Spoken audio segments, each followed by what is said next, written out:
प्रभु राम देव भगवान अल्लाह खुदा ईश आदि नाम एक ही शक्ति के हैं।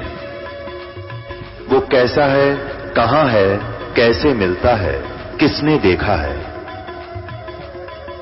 ये प्रश्नवाचक चिन्ह पूर्ण रूप से हटाने के लिए अवश्य सुनिए जगत गुरु तत्वदर्शी संत रामपाल जी महाराज के अमृत वचन, सर्व पवित्र धर्मों के पवित्र शास्त्रों के आधार पर। दर्शकों, अभी आपने सुने संत रामपाल जी महाराज से दीक्षा प्राप्त करके सुखी हुए भक्त के अनुभव।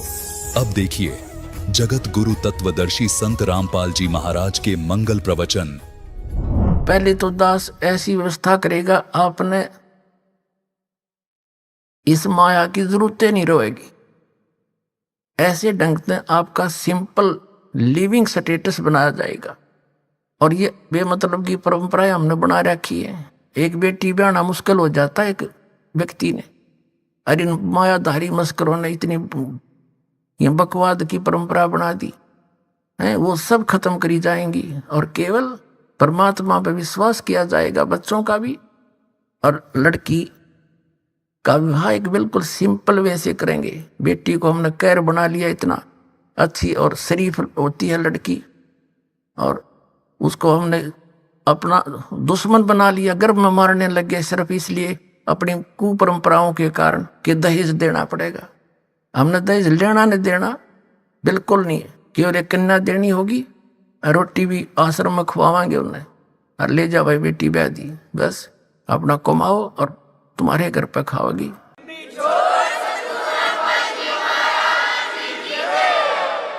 तो 90% हमारे सिर का वजन हट जाएगा जब हम इन बकवादियां न छोड़ देंगे, जिसके लिए हम दिन रात नहीं पढ़ते और वो पूरी होती नहीं, कर्म डरे बिगड़ जा। परमात्मा साथ होगा, आपको आवश्यक वस्तु ऐसे देगा सोच भी नहीं सकते परमात्मा क्या नहीं कर सकता। आपको अभी तक भगवान की महिमा सुनी है, आपने बरती नहीं है। यहां आप उस परमात्मा के गुणों को प्रयोग करा करोगे और दांता तला उंगली दबाओगे, भगवान सचमुच आज भी ऐसा कर रहा है। क्या भगवान के गुण बदल जाते हैं? हमें उससे मिलने का जो राहत की विधि है वो नहीं प्राप्त हुई, जिस कारण से हम नास्तिक होते जा रहे हैं। साधना भी करते दुख नु का नु, फिर क्या फायदा उस भक्ति का? तो इस प्रकार जो अब दास आपको ज्ञान सुना रहा है, ये ज्ञान एक ऐसा समझ लो जैसे रेग मार लगा जा रहा है। रेग मार के और उस पुराने पेंट को उतार के पेंटर और फिर ओरिजिनल पेंट करा करे। तो दास आपके अंदर जो जमा है वो अज्ञान, उसको हटाने के लिए रह कर ये प्रमाण सुनाए दिखाए जा रहे, ताकि आप परिचित हो जाओ, लाल परखण योग्य हो जाओ। जब आपको परख आ जाएगी कि ये लाल है, ये भगवान है और ये साधना है, फिर दास आपको उस परमात्मा की वो अमरवाणी सुनाया करेगा, जिसको सुन सुनकर आपकी आंखों से आंसू टपका करेंगे। परमात्मा कहते हैं आत्म और परमात्मा एक के नूर जहूर, और बीच में झाई कर्म की ताते कहिए दूर। फिर क्या बताते हैं कि जैसे सूरज के आगे बदरा, ऐसे कर्म छयारे, और प्रेम की पवन करे चित मंजन, फिर जल के तेज नयारे। जैसे आत्मा और परमात्मा के बीच में ऐसे हमारे पाप कर्मों के बादल छाए हैं। जैसे बादल छाए हों और सूर्य दिन के 12 बजे हों और सूर्य दिखाई नहीं दे रहा, कहते हैं फिर हवा चलती है तेज, बादलों को फेंक देती है इधर उधर, और फिर सूर्य साफ दिखाई देता है। तो यहां बताते हैं कि जैसे सूरज के आगे बदरा, ऐसे कर्म छयारे, और प्रेम की पवन फिर करे चित मंजन, जल के तेज नयारे। फिर दिखा भगवान न्यों का न्यों। तुम्हारी अंतःकरण में मलिनता घनी आगी पाप कर्मों की, और ये मंत्र आपको ज्ञान दिया जाएगा, सत भक्ति दिखाई जाएगी, सुनाई जाएगी। तो फिर आपकी आत्मा रोया करेगी इन परमात्मा के वचनों को सुन सुन के, क्योंकि आत्मा भटक रही है उसके लिए, और वो भटक रहा हमारे लिए। कबीर साहब कहते हैं मैं रोवत हूं सृष्टि को, पर सृष्टि रोवे मोहे। गरीबदास इस योग को समझ नहीं सकता कोई। हम तो उस भगवान को ढूंढ रहे हैं, हमें सुख हो, हमारे घर में बचाव हो, बाल बच्चों का बचाव हो, और हमें आवश्यक वस्तुएं उपलब्ध हों जिनकी हमें रिक्वायरमेंट है, और मोक्ष हो। फिर हम जाते हैं इधर उधर भटक रहे हैं। तो जिनके पास कख नहीं वहां हम सेट होकर बैठ गए। और दास इतने दिन तक शोर मचा रहा है, तुम गलत जा रहे हो, तुम्हारा जीवन नाश हो रहा है, मुझे न कहो तो निंदा करता है। तुमने निंदा की परिभाषा का ना पता, फिर जब यह निंदा है साची कहने की, तो यह निंदा तो दास पर छूट रहा कोई नहीं, पर यह निंदा नहीं है, एक महापरोपकार है। ये मैं कैसे चुप रह सकता हूं? मुझे पता लग गया तुम्हारा जीवन नाश हो रहा है, मनुष्य जीवन को बालकों का खेल है मिलना। अब क्या बताते हैं परमात्मा कि काल ने कहा था कि चौथे युग में जीव आप कितने ले जाना, कल युग में 3 युगों में जीव थोड़े ले जाना। तब धर्मदास जी से बात हुई थी। धर्मदास जी को परमात्मा ने बताया था कि धर्मदास जी ने कहा था, भगवान मेरे तो काल का दूत पैदा हो गया नारायण दास, ये आपने क्लियर कर दिया, तो मेरा तो काल का वंश चल पड़ा। हे परमात्मा अब मैं तो मर गया, कति कलेजा पकड़ के बैठ जाता, क्यों वैस था, नरमात्मा का था, अब क्या होगा मेरा। तो भगवान ने कहा था कबीर जी ने, चिंता ना करे, तेरा 42 पीढ़ी तक वंश चलेगा। ने बोला जी इस काल का वंश चलेगा, ये तो ना चल रहा था, अच्छा भगवान ने, इस नारायण दास का तो ना चले तो अच्छा, बताइए तो काल का दूत है ये। तो परमात्मा ने कहा ये नहीं, तेरे को एक और अच्छी आत्मा में अपने कोटे तो दूंगा। अब 86 साल की उम्र लिख रखी है उनके इतिहास में। यहाँ के जब चूड़ामणि जी का जन्म हुआ, धर्मदास जी की 86 वर्ष की उम्र हो रही थी। ये देखिएगा, एक पुस्तक है,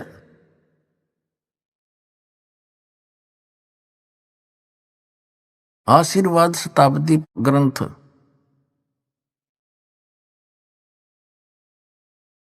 ये देखो सतनाम कितना बुढ़ा लिख रखा है, कितने अच्छे ढंग से, कख नहीं पता है सतनाम का, ये दामा खेड़ा वालों का है। ये देखिए,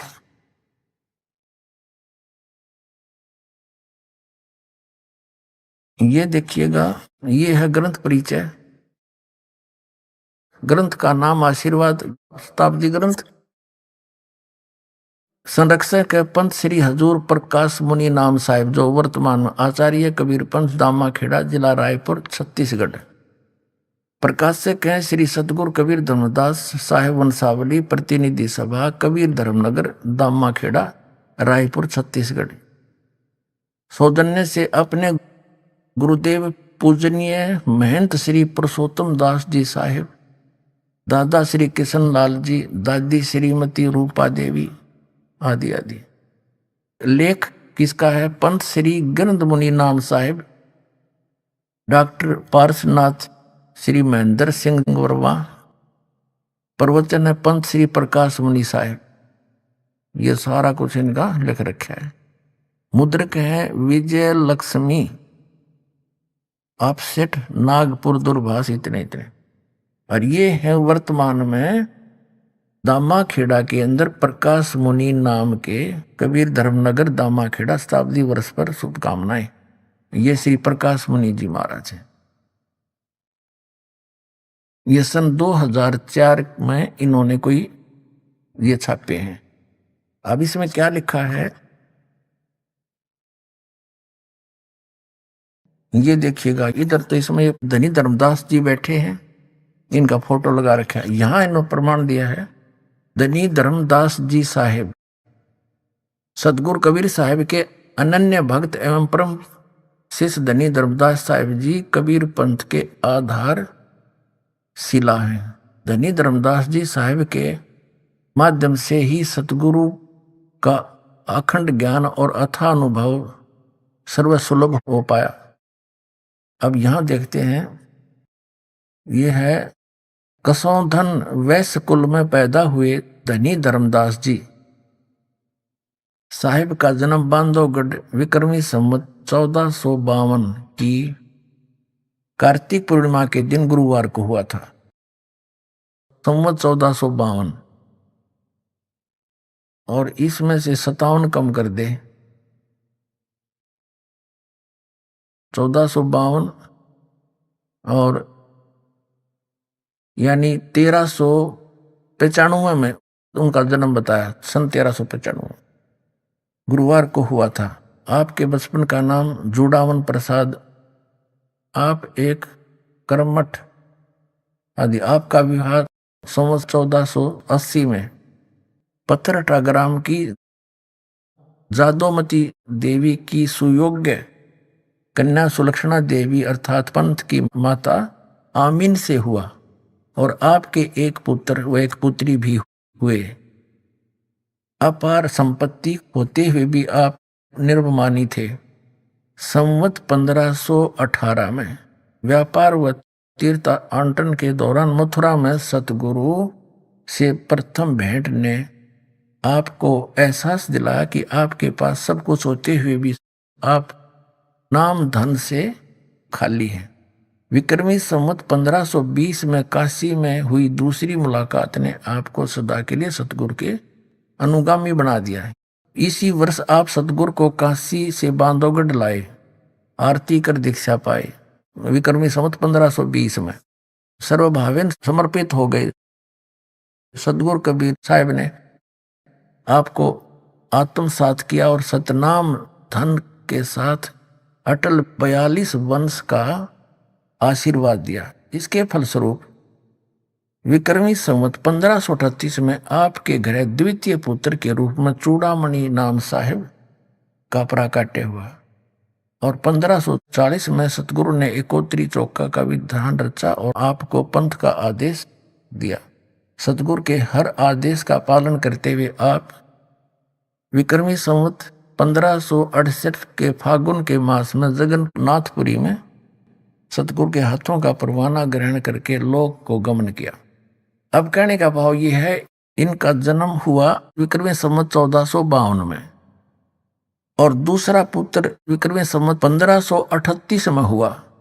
1538, 48 वर्ष तो वो ले लो उधर से पहले वाले, और 38 ये जोड़ दो, 48 और 38 86 वर्ष हो गए। 86 वर्ष की उम्र होगी थी जब धर्मदास जी की उस समय परमात्मा ने कहा कि तू चिंता ना करे, मैंने तेरे को 42 पीढ़ी दे दी, तेरा वंश रहेगा, वंश 42 रहे, तेरा अंश रे। अब धर्मदास जी कहने लगे, हे भगवान, ये तो काल का दूत नारायण दास, और 86 साल की उम्र मेरी, अब परमात्मा क्या होगा कि तेरा एक संतान होगी मेरे आशीर्वाद। अब या उसका गला उतरे नहीं, 86 साल की उम्र होगी, अरे अब संतान होगी, ना भी नहीं करे और यश भी नहीं करे। परमात्मा अंतर्यामी थे कि अब इसका विश्वास दृढ़ नहीं हुआ और वृद्ध गणा हो रहा, कदे मृत्यु को प्राप्त हो जाए, इसका इतना अटड़े कौन हो रहा है। तब परमेश्वर कबीर जी ने ऐसे आशीर्वाद किया। ऐसे सतलोक से एक बालक आया, उसके आंगन में लेट गया, हाथ पैर मारे, नवजात शिशु। अग देख धर्मदास, 10वें महीने तेरी पत्नी के गर्भ से ये बालक जन्म होगा, तेरे जच्चो चाहे ना जच्चो। ने बोला जी जच जीवित है। जब इसी लीला देखी और फिर वो लड़का वापस, बच्चा वापस कर दिया, आत्मा गई। 10वें महीने आमिनी के पेट गर्भ से चूड़ामणि जी का जो है जन्म हुआ। उसको मुक्तामणि नाम साहिब भी कहने लगे। तो कबीर परमात्मा ने धर्मदास जी से कहा था कि भाई ये पहला मंत्र देना सिर्फ 5 नाम का, ये और मंत्र भी डिस्क्लोज ना करना। सतनाम ये 2 अक्षर का और सार शब्द। धर्मदास मेरी लाख दुहाई, ये सार शब्द कहीं बाहर ना जाए। सार शब्द ये बाहर जो पढ़ी या बिजली पीडी हंस नहीं तरही। अब धर्मदास तो पक्के थे, जो कह दिया सतगुरु ने फाइनल है। फिर परमात्मा कबीर जी ने उनके पुत्र चूड़ामणि से, जब वो छोटी उम्र के थे, तो उस समय उनसे कहा कि उनको आदेश दिया कि ले बेटा ये 5 नाम जाप करना और आगे अपने उत्तराधिकारी को भी ये देना और उसी को यही आदेश देना, ये नाम जाप करता रहे। ठीक है। फिर कबीर परमात्मा ने कहा धर्मदास जब तेरी 6ठी पीढ़ी आओगी ना तब ये 5 नाम भी समाप्त हो जाएंगे, काल वहां झपट्टा देगा और मेरा वचन ना खाली जाई, ये मैं सच्ची कह रहा हूं। तो धर्मदास चिंतित हो गया कि हे परमात्मा फिर ये मेरे बालक कैसे पार होंगे, वंश तो आपने दे दिए 42 पीढ़ी, तो ये बच्चे पार कैसे होंगे दाता। तब वो बहुत चिंतित हो गया। तब परमेश्वर ने कहा कि इस काल ने कहा था मैं 12 पंथ चलाऊंगा नकली कबीर जी के नाम थे। उन 12 पंथों में से जब 12वां पंथ चलेगा गरीबदास का होगा, उस गरीबदास वाला पंथ जब चल चुका होगा, उस गरीबदास वाले पंथ से यानी गरीबदास जी से मेरी महिमा की वाणी पुनः प्रकट होगी और उसमें गरीबदास वाले पंथ में आगे चल के मैं ही आऊंगा। जब 5500 वर्ष बीत जाएंगे न कलयुग ने, उस समय आप देखना सब पंथों को खत्म करूंगा, सच्चा ज्ञान बताऊंगा और सभी पंथों को खत्म करके एक पंथ चलाऊंगा, तो सारा विश्व नाम लेगा, सारे पार करूंगा उस समय के, तो तेरे वंश भी हो जाए बेटा पार, क्यों चिंता करता है। तब धर्मदास का दिल डटया, ने बोला हे भगवान आज तो ऐसे नेक आदमी हैं पर अभी ना मान रहे आपकी बात ने, आप तो कह रहे हो कि आगे तो घोर कलयुग आएगा, तब कैसी बात बनेगी। तो परमात्मा ने कहा या चिंता छोड़ दे, ये मेरा काम है और जो मैं आज बोल रहा हूं ना यह बात है, ये उसमें सच्ची होएगी कि पूरा संसार मेरी शरण में होगा और मेरा ही ज्ञान पूरे विश्व में रह जाएगा, सारे बच्चे मुझे पहचानेंगे और मोक्ष प्राप्त करेंगे जो नाम ले लेंगे सतनाम। तो जब सच्चा होगा, जब कलयुग 5500 वर्ष बीत जाएगा, तब तक तो ये निराधार दिखाई देगा। अब वर्तमान में कबीर पंथ का जो फैलाव है सबसे ज्यादा इन दामा खेड़ा वाले गद्दी से है।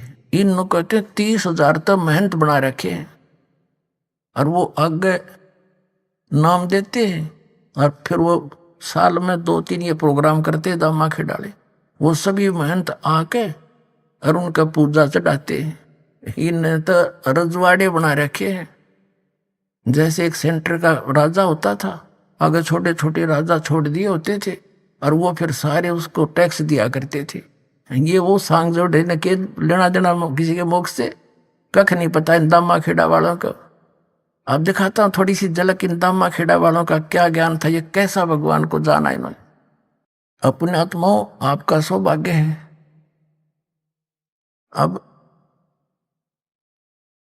इस परमात्मा के पाने वाले काम को और इस सारे कार्यों को वही करेगा जो इससे परिचित हो जाएगा। जैसे हम छोटे छोटे थे, वैसे वर्तमान में भी ऐसा ही है, लेकिन पहले और ज्यादा कठिन काम था। इस दास का जन्म किसान परिवार में हुआ और किसान जैसे दिसंबर और जनवरी का महीना और ये हरियाणा और पंजाब का क्षेत्र शीत लहर चले हैं और ऊपर से छोटी मोटी बूंदों का भी जुगाड़ हो जाए कई बार, तो किसान जब गेहूं बीज देता है रात्रि के समय नहर के पानी से उसके सिंचाई का नंबर फिक्स होता है, इतने बज के इतने मिनट पे आपको जल मिलेगा सिंचाई के लिए और उस स्थान से आपने लेना पड़ेगा, वहां से काटना पड़ेगा, फिर अपने खेत में ले जाना पड़ेगा। तो वो सीमित समय होता है, घंटा आधा घंटे का। अगर उस समय किसान अपने मौके पर नहीं पहुंचा तो उसका सिंचाई हो नहीं खेत में और उसके बालक भूखे मरे, फसल हो नहीं सकती। तो वो जिस समय हम रजाइयों में बढ़कर चारों तरफ से दाब के कमरे के अंदर सो रहे होते हैं, वो किसान क्योंकि वो परिचित है, यदि आज मैंने थोड़ा सा आलस कर दिया और सिंचाई नहीं की अपनी फसल की, मेरे बालक भूखे मर जाएंगे और मैं निर्धन हो जाऊंगा। तो वो परिचित है उस प्रोसेस से, वो तुरंत उठकर चल देता है, चाहे नमूनिया हो और चाहे कोई सांप काटे, कुछ भी हो, वो उस काम न करके छोड़ेगा और सफल हो जाता है।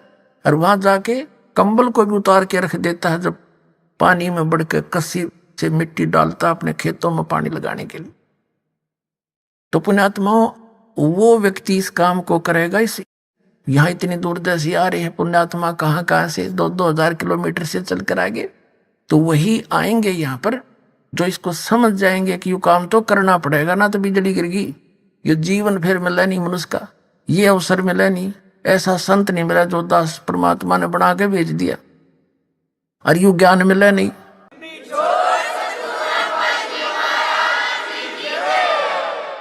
तो फिर इस मनुष्य शरीर ने के चाटांगे हम, ईसा एक गदारी साहब मनुष्य जिसने भक्ति नहीं करी, फिर वो सारा दिन लज्जा अंडाइयो, फिर अपने माया जोड़ने में लज्जा फिरता है।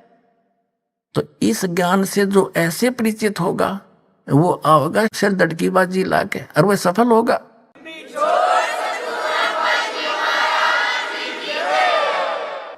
अब ये कितना बढ़िया मौसम, ना घनी सर्दी ना गर्मी, और इसका थोड़ा सा लाभ उठाएंगे अब हम। ये बार बार समय मिलता है, सोचा था संग जन्म हो गए, कुत्ते बन के गली में सोवांगे, कोई ना सोने दे, आता जाता हमारे लठ ट्या ट्या करते भागते हटाएंगे। तो इस गणी इस ऐश्वर्य ने छोड़ के अब हमने थोड़ी मेहनत करनी पड़ेगी, और गणी भी नहीं, क्योंकि ज्ञान समझ में आया फिर तो भक्ति तो बहुत आसान है। चलते फिरते बस में कहीं पर भी मालिक का नाम जाप करना, नाम से मोक्ष होगा। मठियोग करना है नहीं, इस मठियोग तो बकवादी लोग करते और कराते हैं, किसी संत ने नहीं किया। परमात्मा कपड़ा बुनते थे, भक्ति करके भी दिखाते थे कि ये है मार्ग भगवान के पाने का। तो अब आपको थोड़ी सी झलक दिखाते हैं जो ये दामा खेड़ा वालों ने कितना संसार डबो रखा है, और ये दावा करते हैं कि जो धर्मदास की गद्दी पे हम, और कबीर साहब ने कहा था इससे जो नाम लेगा वो पार होंगे। नहीं, कबीर साहब जी ने ये कहा था कि 6ठी पीढ़ी में ये 5 नाम भी समाप्त हो जाएंगे। ये और ही एक शब्द सा सेलेक्ट कर लिया इन्होंने कबीर सागर से, अजर नाम अमर नाम पाताले सब सिंधु नाम, यही हंस का काम, 5 ले हंसा उड़ जाई। ये मंत्र है कोई? ये तो एक आरती सी है। ये दामा खेड़ा वालों के विषय में जो परमात्मा ने कहा है, ये है कबीर सागर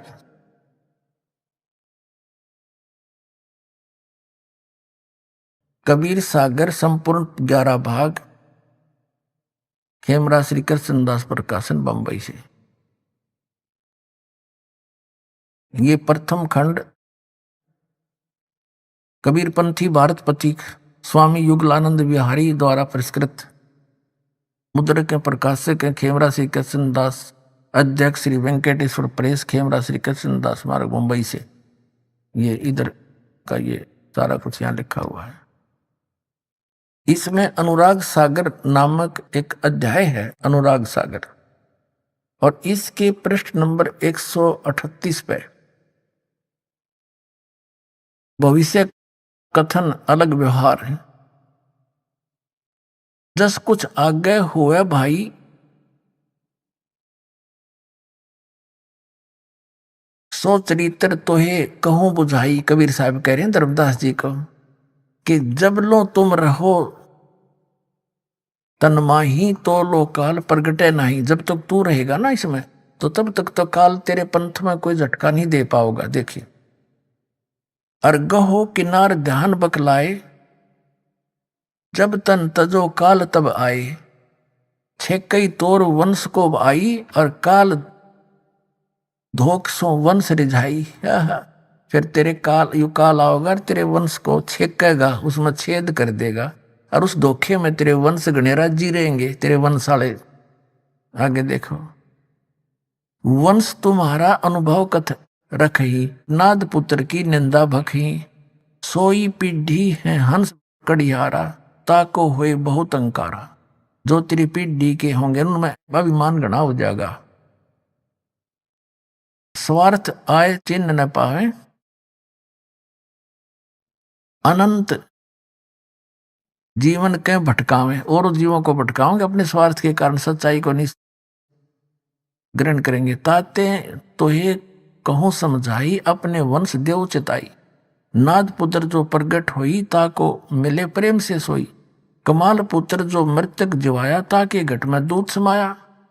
अब कबीर साहब ने बताया है कि जैसे मैंने एक कमाल नाम के लड़के को जीवित किया था और वो एंडी पा गया, फिर बाद में अपने आप ला गया नारा सांग जोड़ के, तो इसी तरह तेरे वंश वाले भी अभिमानी हो जाएंगे। अब ये 139 पृष्ठ पर देख रहे हम कि पिता जान तीन अंग ही ना, और तब हम थाप तो है कह दीना, फिर ताते धर्म मानो सिखाई, नाम थाप सौंपो भाई, नाद पुत्र कह सौंपो सोई, पंथ उजागर जासो होई।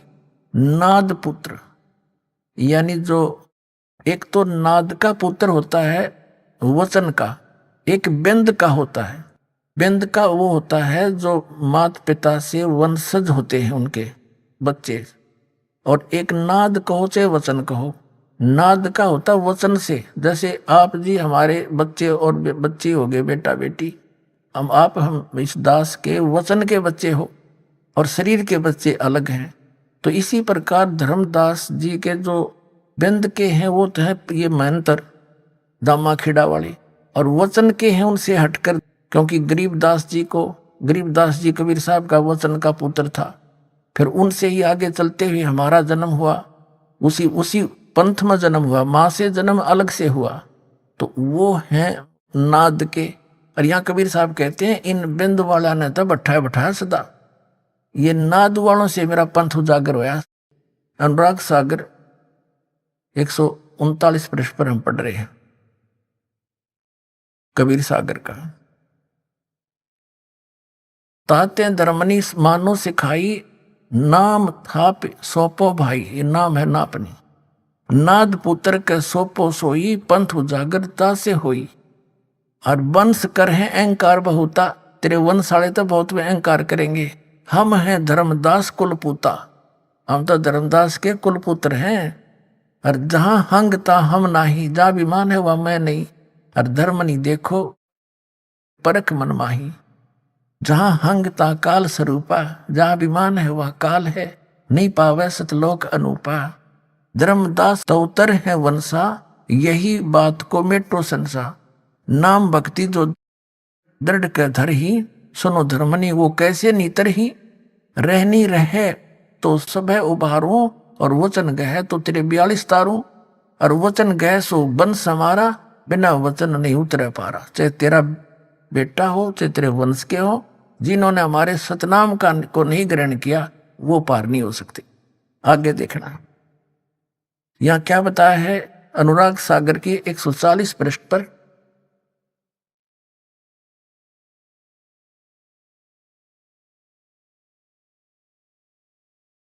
कहते हैं नाद बिंद जो पंथ चलावे, चूड़ामणि हंसन मुक्तावे। फिर क्या बताया धर्मदास तो वंश अज्ञाना, तेरा वंश अज्ञानी है, होएगा चिन्ह नहीं वो अनसही दाना।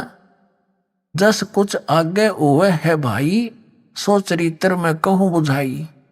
कहते छठी पीढ़ी बिंद तू होई, तेरे बिंद का तेरे शरीर का जो परम तेरी पीढ़ी का जो छठी पीढ़ी आओगी, तो भूले वंश बिंदु तो सोई। और टकसारी से ले है पाना, टकसारी को ले है पाना, अस तो बिंद होए अज्ञाना। अस तेरे बिंद के तेरे ये परंपरा वाले ऐसे अज्ञानी हो जाएंगे, वो छठी पीढ़ी में ये बात बिगड़ेगी। चाल हमारा बस तुम झाड़े, टकसारी के मत सब मांडे। चौका तैसे करे बनाई जैसे जैसे। ये क्या बताया है कि छठी पीढ़ी में, छठी पीढ़ी बिंद तू होई, तेरा बिंद जो होगा भूले वंश और बिंदु तो सोई। टकसारी को ले है पाना, अस तो बिंद होए अज्ञाना। वो टकसारी वाला नाम ले लेगा और ये असली नाम छोड़ देगा। अपने आत्माओं धर्मदास जी इस बात से चिंतित हो गया, क्या तो बात बिगड़ेगी। और दिखाता हूं आपको छठी पीढ़ी में क्या हुआ कि ये 5 नाम जो दास आपको देता है, 7 मंत्र वर्तमान में परमात्मा का आदेश है, कंप्लीट कोर्स देना है। प्रथम और लास्ट का नाम नहीं था उस समय, केवल बीच के नाम थे। और ये नाम है इन कमलों से आगे हमने निकलने के और यहाँ की सुख सुविधा प्राप्त होने की।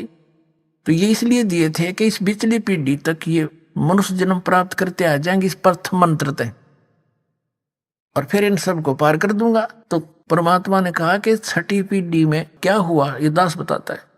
छठी पीढ़ी का जो इनका महंत था उसको अन्य व्यक्तियों ने, क्योंकि लोग कुछ समझदार से हो गए, पंथ का कुछ विकास घना हो गया इनके का, आम आदमी कहने लगा तुम बातें करते हो सतलोक और सचखंड सतपुरुष की, हर नाम देते हो इन देवताओं के पांचों, तो फिर ये क्या थारा पंथ हुआ। तो टकसारी कोई पंथ जो नकली पंथ था, कबीर पंथ, उसके कारण वो भ्रमित हो गया छठी पीढ़ी वाला महंत, उसने वो मंत्र त्याग दिए। सचमुच ये तो ऐसा ही है, उसकी अपनी अल्प बुद्धि ने सोचा और वो कबीर सागर से ले लिया उसने, अमर नाम अजर नाम पाताल सब सिंधु नाम यही हंस का काम। और पूरे इस कबीर पंथ में इस दामा खेड़ा से संबंधित यो है नाम देते हैं, एक पूरी आरती सी सुनाते हैं। ये खाक नाम है, ये तो उस नाम की महिमा है। उस जो नाम आपको दिया जाएगा वो अजर है, वो अमर है, और उससे ही आपका मोक्ष होगा। अब एक पुस्तक है इनकी जो दामा खेड़ा के द्वारा प्रकाशित है, उसका नाम है सुमरण शरण गह 42 वंश, लेखक महंत श्री हरि सिंह राठौर, पृष्ठ 52 पर लिखा है, देखिएगा। उस पुस्तक की फोटोकॉपी हमने लगा रखी है, प्रमाण है पुस्तक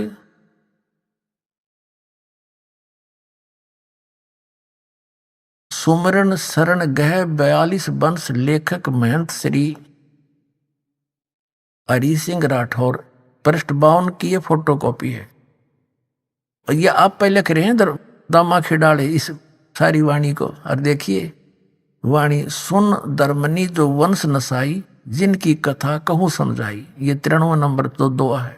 काल चपेटा देवे आई, मम सिर नहीं दोष कुछ बाई, ये 94 नंबर साखी है। और सपत यानी 7वां और 11वां और 13 यानी 13वां अंसा, सपत एकादश 13 अंसा और 17 ये चारों वंशा, इनको काल छलेगा भाई, मिथ्या वचन ना हमरा जाई। कबीर साहब कह रहे हैं जब जब वंश हानि हो जाई, शाखा वंश करे गुरुआई, 10,000 शाखा हुई पुरुष अंश वो ही कहलाई। वंश भेद यही है सारा, मूड जीव पावा नहीं पारा, और भटकत फिरे हैं दौरा ही दौरा, वंश 42 गए के ही ठोरा। अब सब अपनी बुद्धि के भाई, और अंश वंश सब तेरे जावन नसाई। ये ना आप पे लिख रखा, अपनी एक पुस्तक बना रखी है इन्होंने जो दामा खेड़ा से मिलती है, उसके इस पृष्ठ पे ऐसा लिखा। अच्छा आगे फिर क्या बताया है,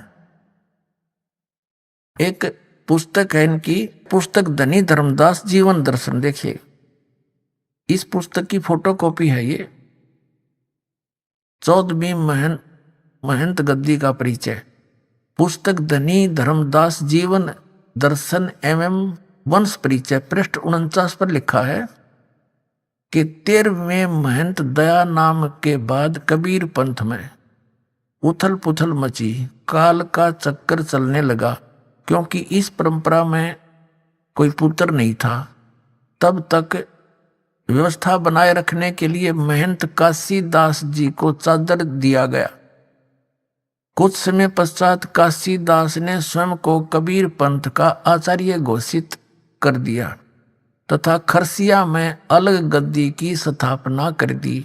यह देख तीनों माताएं रोने लगी कि काल का चक्कर चलने लगा। बाद में कबीर पंथ के हित में 2.5 वर्ष के बालक चतुर्बुद्ध साहिब को बड़ी माता साहिब ने गद्दी सौंप दी, जो गर्दमनी नाम साहिब के नाम से प्रसिद्ध हुए। अब सुन लेना, इनके सारे इतिहास दिखा दूंगा आपके सामने के सांग था। अब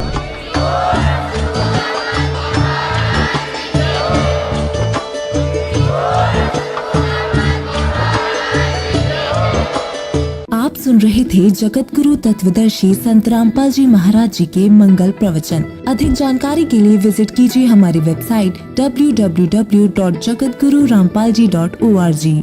संत रामपाल जी महाराज जी के शुभ आशीर्वाद से पूरे विश्व भर में 500 से भी ज्यादा नाम दीक्षा केंद्र हैं, जिन पर संत रामपाल जी महाराज जी द्वारा ऑनलाइन निशुल्क नाम दीक्षा दी जा रही है। अपने नजदीकी नाम दीक्षा केंद्र का पता करने के लिए संपर्क करें 8222880541।